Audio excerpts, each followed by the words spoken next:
तुम्हारे अंदर जितने भी डर है ना, वह सारे आज खत्म होने वाले हैं। तुम पढ़ते हो लेकिन याद नहीं होता, तुम मेहनत करते हो लेकिन सक्सेस नहीं मिलती। तुम्हें डर है कि अगर फेल हो गया तो लोग क्या कहेंगे।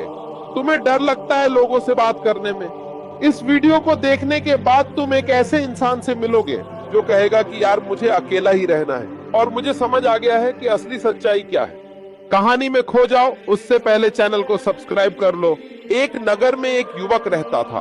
उसका स्वभाव इतना शर्मीला था कि जब भी उसके सामने कोई अनजान व्यक्ति आता वह चुप रह जाता और बोल ही नहीं पाता था। यहाँ तक कि अपने परिचित लोगों से भी वह खुलकर बात नहीं कर पाता था।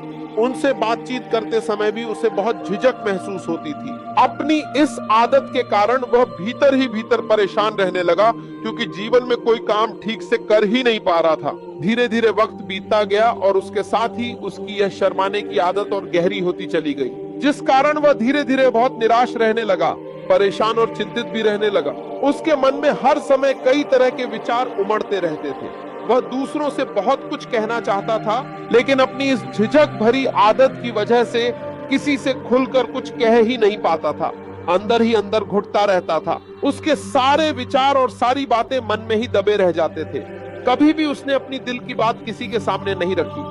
जब वह छोटा बच्चा था तब लोग उसे बहुत पसंद करते थे। उसकी इस आदत को लोग समझते तो थे, लेकिन इसी आदत के कारण जब वह बड़ा होकर युवा बना तो और भी परेशान रहने लगा। वह अपनी इस कमजोरी से छुटकारा पाना चाहता था ताकि अपने मन की बातें सबके सामने खुलकर कह सके। उसका मन बहुत चाहता था कि जो कुछ भी वह करना या कहना चाहता है वह बेझिझक दूसरों से कह पाए, मगर जैसे ही कोई दूसरा व्यक्ति उसके सामने आता उसकी जुबान मानो बंद हो जाती। केवल कुछ खास मित्र ही थे जिनसे वह अपनी बातें कर लेता था, लेकिन तब भी लोग उसकी हंसी उड़ाते, उसका मजाक बनाते और कहते, वाह लगता है अब तेरे मुंह पर ताला लग गया है। यह समस्या दिन ब दिन बढ़ती जा रही थी और इसी कारण अब उसके पिता भी काफी चिंतित रहने लगे। वह चाहते थे कि उनका बेटा भी सबके सामने अपने मन की बातें कह सके, लेकिन एक दिन जब उन्होंने अपने बेटे को लोगों के बीच शर्मिंदा होते देखा तो उन्हें बहुत क्रोध आ गया। शाम हो चुकी थी और अभी तक उनका बेटा घर नहीं लौटा था। माता और पिता दोनों ही बहुत परेशान थे और चाहते थे कि वह जल्दी घर लौट आए, लेकिन वह युवक तो भागते भागते पहाड़ की चोटी तक पहुंच गया।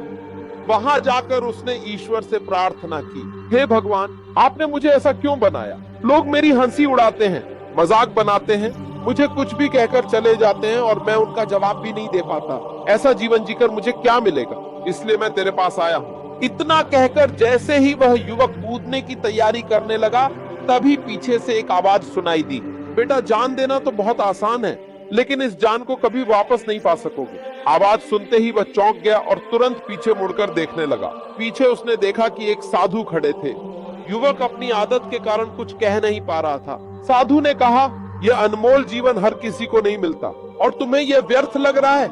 युवक बोला, नहीं, ऐसा कुछ नहीं है, मैं तो बस यहाँ खड़ा होकर देख रहा था। साधु मुस्कुराकर बोले, मैं जानता हूँ कि तुम यहाँ किस लिए आए हो, तुम मुझसे कुछ छिपा नहीं सकते, लेकिन मैं चाहता हूँ कि तुम अपनी समस्या खुद बताओ, तभी मैं तुम्हें उसका सही समाधान बता पाऊंगा। यदि तुम सच में चाहते हो कि कोई तुम्हारी मदद करे तो उसके लिए पहले तुम्हें ही पहल करनी होगी। यदि तुम चाहते हो कि मैं तुम्हारी समस्या का हल दूं तो तुम्हें अपनी बात खुद बतानी होगी, वरना मैं कुछ नहीं कर पाऊंगा। साधु ने आगे कहा, बेटा अगर तुम ये नहीं चाहते कि मैं तुम्हारी मदद करूं तो भी कोई बात नहीं, मैं तुम्हारी बात पर विश्वास कर लेता हूँ, लेकिन तुम्हें भी मेरी एक बात माननी होगी। मैं यहाँ सिर्फ तुम्हारी मदद के लिए आया हूँ। अगर तुम चाहो तो अपनी समस्या मुझे बता सकते हो और मैं उसका समाधान अवश्य बताऊंगा। अगर तुम चुप रहोगे तो मैं तुम्हारे लिए कुछ नहीं कर पाऊंगा और यह भी संभव है कि आगे चलकर तुम्हारी मदद करने कोई और भी ना आए। इतना कहकर वह साधु धीरे धीरे पीछे की ओर मुड़े और अपने रास्ते बढ़ने लगे। युवक वहीं खड़ा यह सब देख रहा था। जैसे ही साधु कुछ दूर पहुंचे तभी युवक ने जोर से आवाज लगाई, गुरुदेव, मेरी समस्या बहुत बड़ी है, क्या आप उसका हल बता सकेंगे? यह सुनकर वह साधु ठहर गए, पीछे मुड़कर युवक की ओर देखा और बोले, बेटा इस संसार में कोई भी ऐसी समस्या नहीं है जिसका हल न निकल सके। यदि तुम मुझे अपनी समस्या बताओगे तो मैं उसका समाधान अवश्य बताऊंगा। युवक बोला, जब भी कोई मुझे उल्टा सीधा सुनाता है या मजाक उड़ाता है मैं उसका जवाब नहीं दे पाता। मैं चाहता हूँ कि मैं भी लोगों की तरह चतुर बनूं, उनकी बातों का जवाब दे सकूं। मैं चाहता हूँ कि अपने मन की बात सबके सामने रख सकूं और इस दुनिया के साथ कदम से कदम मिलाकर आगे बढ़ सकूं। क्या इसका कोई उपाय है? साधु ने युवक की सारी बातें ध्यान से सुनी और फिर मुस्कुराते हुए बोले, बेटा, जरूरत से ज्यादा शर्मीला होना दरअसल इस बात का संकेत है कि तुम्हारे भीतर कोई डर छिपा है। तुम उसे पहचान नहीं पा रहे हो और इसी वजह से उसका समाधान भी नहीं कर पा रहे। शर्म और डर दोनों अलग बातें हैं। जब हमारे भीतर डर होता है तब हमें हर जगह वही डर नजर आने लगता है और हम हर समय सहमे सहमे रहते हैं, लेकिन इसे शर्माना नहीं कहते। युवक ने जवाब दिया, गुरुदेव, मुझे अपने पिता से बात करने में भी बहुत झिझक होती है। साधु ने पूछा, अच्छा ये बताओ, जब तुम अपने पिता से बात करते हो या बात करने की कोशिश करते हो तो उस समय तुम्हारे मन में किस तरह के ख्याल आते हैं? युवक ने उत्तर दिया, जब मैं अपने पिता से बात करने का प्रयास करता हूँ तो मुझे ऐसा लगता है मानो वे मुझे अभी डांट देंगे, मुझ पर क्रोध करेंगे। गुरुदेव, क्या कोई ऐसा उपाय है जिससे ये डर समाप्त हो जाए? कोई ऐसा रास्ता है जिससे मैं अपने अंदर के भय से पूरी तरह मुक्त हो सकूं? कृपा करके इसका समाधान बताइए। मुझे इस डर से बाहर निकलना है। मैं भी सबकी तरह खुलकर जीवन जीना चाहता हूँ। साधु ने उसकी सारी बातें सुनी और फिर बोले, जाओ अपने पिता से कहो कि तुम्हें कुछ काम करना है और उसके लिए तुम्हें उनसे कुछ धन चाहिए। यदि तुम उनसे धन मांगने में सफल हो जाते हो तो मैं तुम्हें तुम्हारी समस्या का समाधान अवश्य बताऊंगा। साधु बोले, यदि तुम यह कार्य नहीं करोगे तो तुम्हारी समस्या का कोई समाधान नहीं निकलेगा और न ही तुम कभी अपने डर से बाहर आ पाओगे।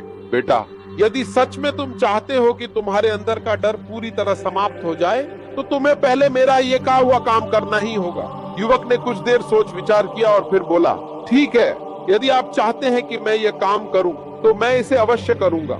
इसके बाद युवक घर लौटा। उसे देखते ही उसकी माता और पिता बहुत प्रसन्न हुए।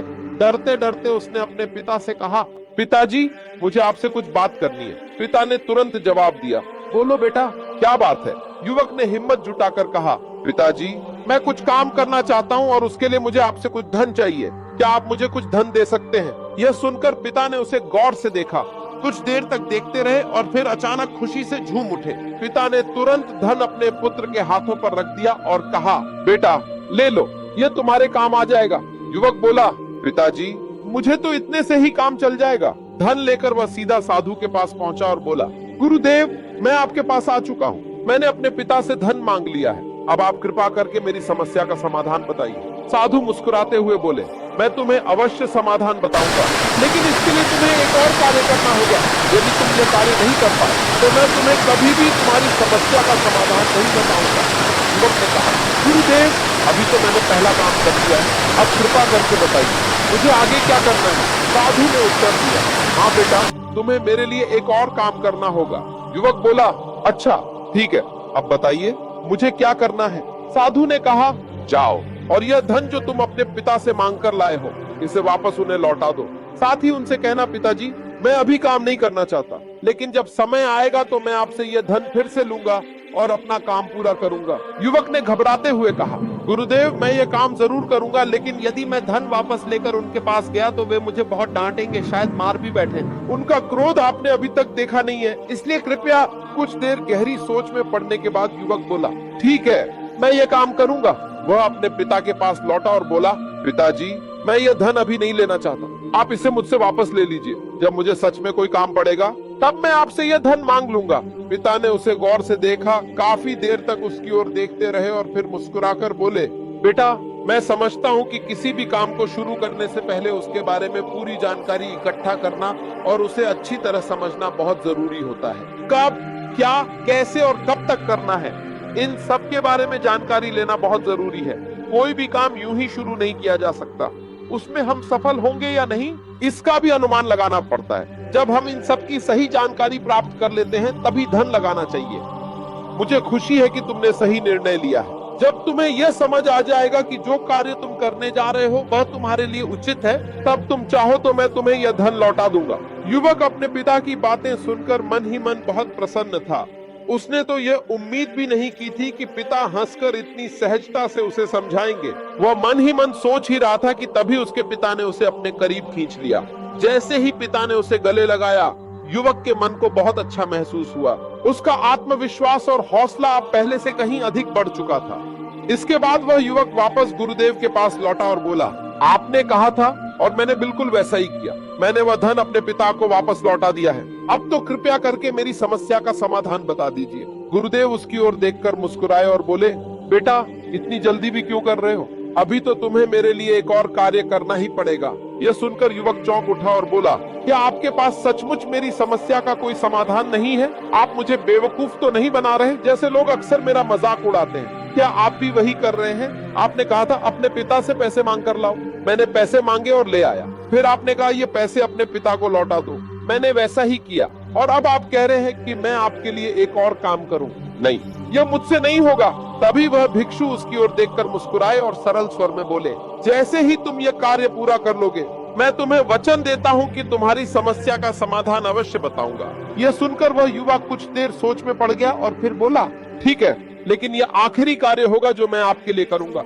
बताइए मुझे क्या करना है? भिक्षु ने उसकी ओर इशारा करते हुए कहा, जाओ यह मूर्ति अपने साथ ले जाओ। युवक ने मूर्ति अपने हाथ में उठाई और बड़ी गहराई से उसे निहारते हुए बोला, यह तो मिट्टी की बनी हुई मूर्ति है और मिट्टी की मूर्ति के बदले मुझे सिक्के कौन देगा? कुछ देर तक वह यही सोचता रहा, लेकिन फिर उसके मन में विचार आया, मुझे तो किसी भी हालत में अपनी समस्या का समाधान चाहिए। यह सोचकर उसने मूर्ति को उठाया और बाजार की ओर चल पड़ा।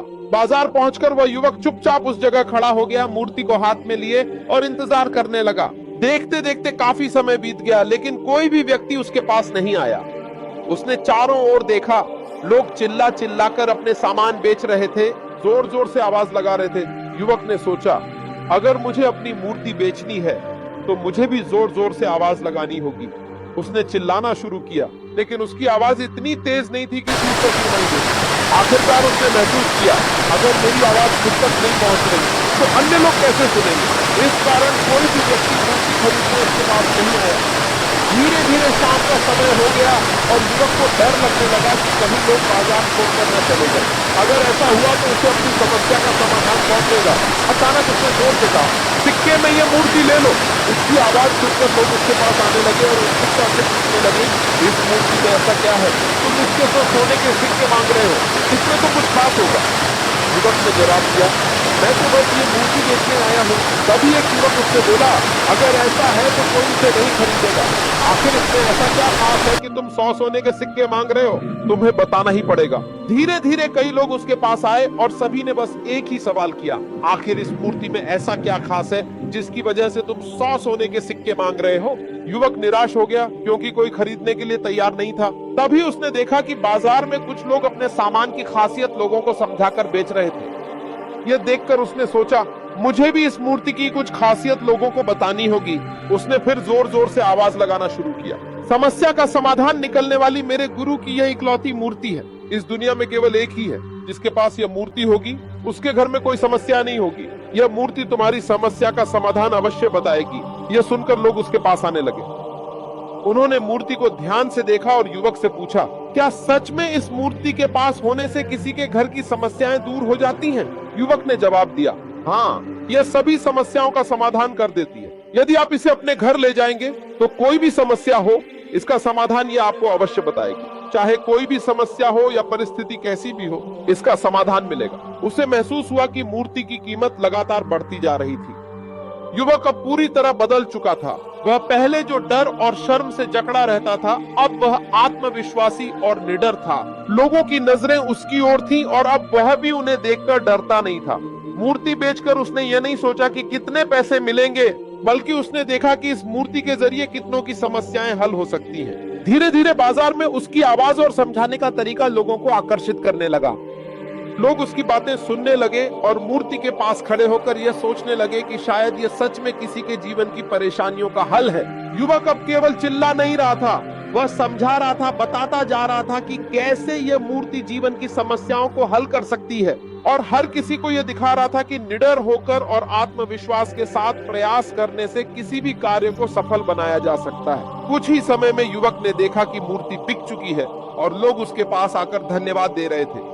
उनके चेहरे पर हल्की मुस्कान थी और कुछ लोगों की आंखों में राहत और खुशी झलक रही थी। युवक ने महसूस किया कि अब उसके भीतर भी वही खुशी और संतोष है जो वह दूसरों के लिए लेकर आया।